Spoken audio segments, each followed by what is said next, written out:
West Michigan dealing with flooding of its own all over the area. Streets closed and businesses blocked. Downtown Saugatuck, one area that's been dealing with some of the worst of it. And News 8's Jacqueline Francis talked to officials about their plan to stop this from happening again. She has this story new tonight. It was just last week that the Saugatuck City Council approved a plan to prevent flooding just like this in the downtown area.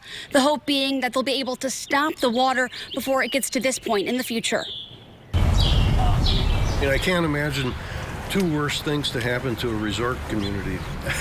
That you have a flood along with the inability to serve customers in your restaurant and bar and so on. Struggling to survive rising waters and a pandemic, the city of Saugatuck's mayor, Ken Trester, says they'll be able to provide some relief on the flooding front, announcing their plans as water from the Kalamazoo River once again takes over the streets and properties of part of the downtown business district. The river is expected to crest later this week.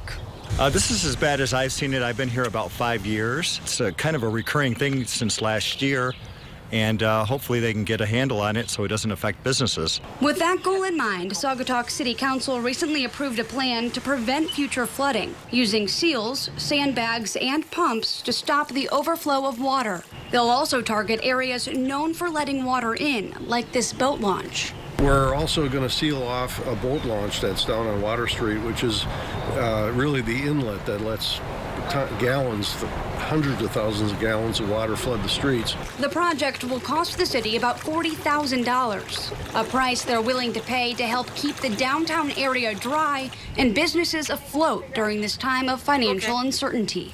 This is a double whammy, with the steps we had to put in place with the COVID situation along with flooding here.